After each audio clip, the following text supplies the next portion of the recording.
Thank you. I love the blonde on Esther. It looks really good. I wanted to ask about this as well. I wanted to ask about now, like being in the now and the power of now, because when, like the gentleman was saying, like you want a house and you're sitting here now and your inner being is looking at something differently than you are, and that's what your guidance is.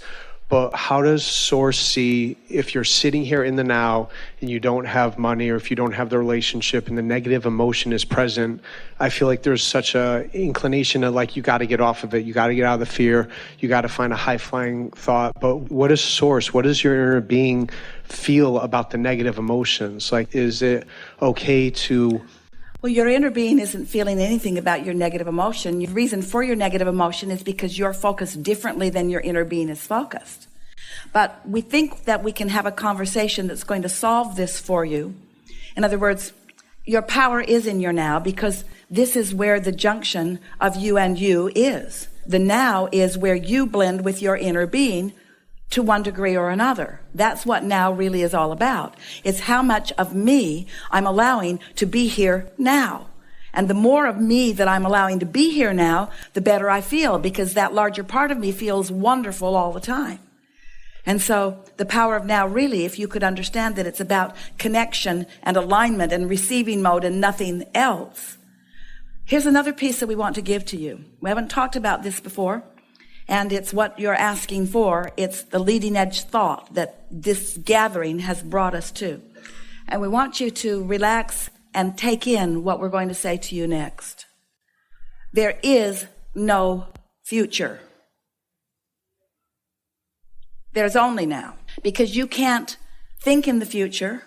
You can't observe in the future. You can't live in the future. You're only living in the now.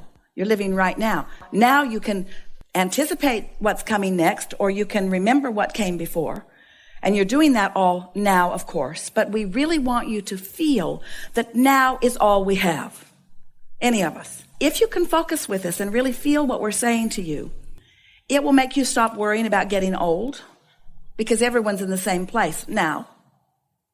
It will help you to no longer yearn for younger, skinnier times. Because you're doing it now. And so if you can take away from this conversation this important understanding that now there's me and my relationship to Source, period.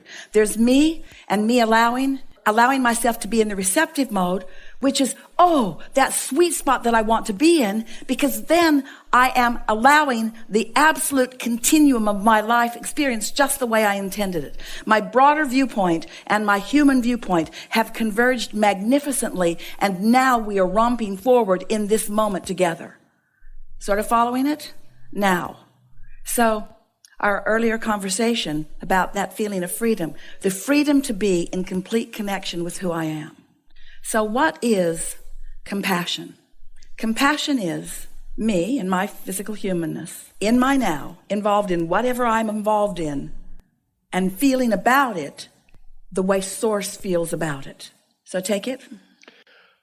So what I was going to say next is, so if you're sitting there and you're like, okay, I don't have the house, or I don't have the relationship, are you invalidating now by just thinking, okay, well, my Source is only thinking about the relationship, is only thinking about a high-flying thought? Aren't you like diminishing now by not acknowledging where you are? If you're without what you want. But if you make it as simple as it really is, right now I don't feel so good, and I'm using not having something as my reason for not feeling good. But my inner being is not doing that. And so what I'm feeling is not the absence of the relationship. I'm not feeling the absence of the house. I'm feeling my pinching myself off from how inner being is viewing the power of my now right now. When Source is looking through your eyes, the happiness of Source in regards to you is not contingent upon you having that house or not. It's contingent upon the vibration that you've found.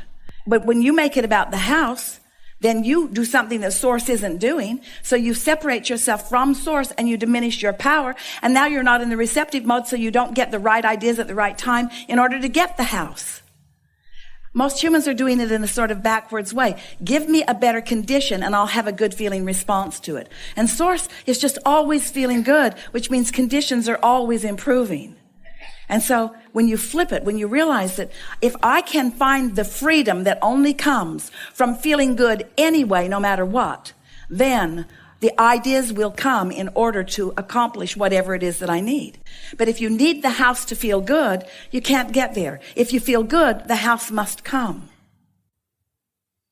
So when you find yourself in the tent, you just immediately acknowledge it and just try to look at it in the way that Source would. All kinds of ideas began to flow.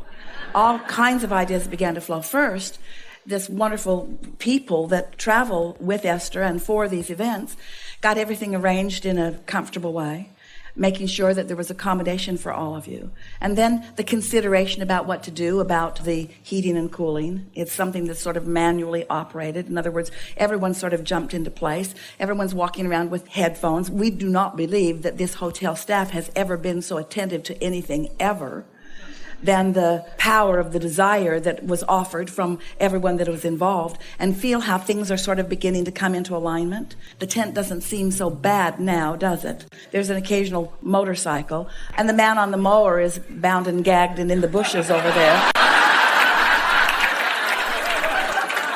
He went, it's hard to catch.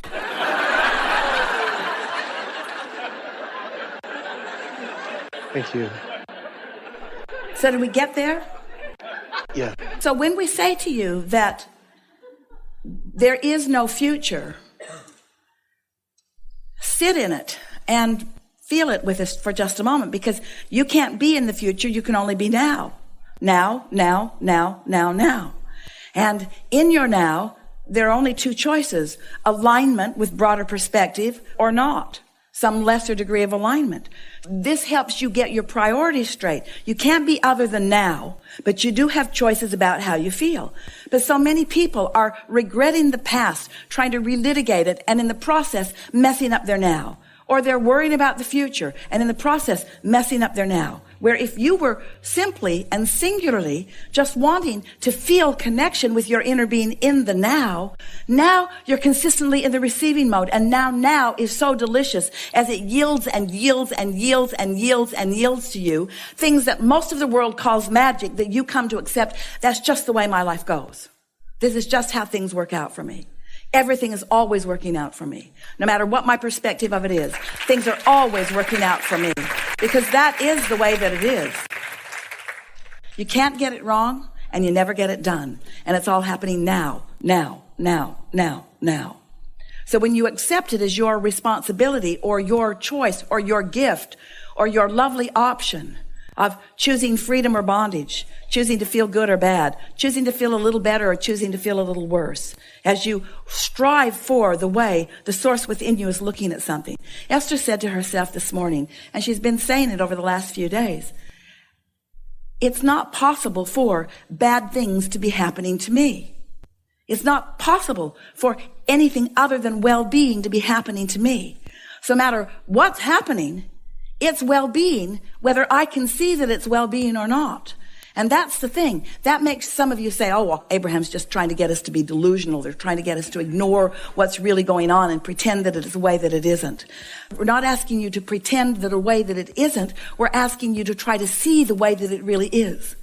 We're asking you to see how it really is. And in seeing how it really is, then you see your worthiness and you see your value and you see how you are loved and you see how you are surrounded and you see how you are supported and you see why you're here and you see how good it is. And then the impulses to keep that going just continue to come and come and come and come.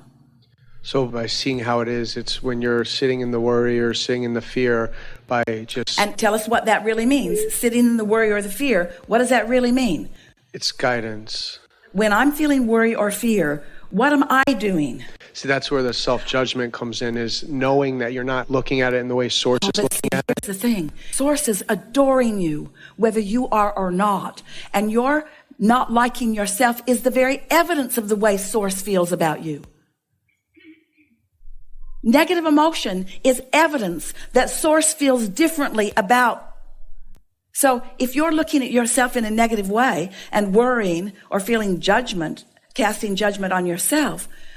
You've got to know that the very existence of your negative emotion means you're diverging from how source really feels. And doesn't that make you like yourself a little more when you realize that it is source's love for you that makes you feel so bad? You could not feel this bad if source's love was not there and you were denying it. If source was indifferent about you, somebody calls you on the telephone and said, hello, you don't know me. I'm just calling you to let you know that I'm never going to call you again. You'd say, okay. You wouldn't worry about it. You wouldn't be sad about it. If somebody you care about tells you that, then you have a different reaction to it. So let's say that again. Your negative emotion is your indication that you are denying the love the source is shining on you in this moment in time on this subject at hand. How good does that get? The worse you feel, the more source is trying to tell you how worthy you are. The worse you feel, the more it's source saying things are moving for you in the direction that you want them. Just relax and let it be. But when you hold to that lie or to that flawed premise and deny yourself connection with source, those feelings can be very strong, can't they? Yeah. Helpful?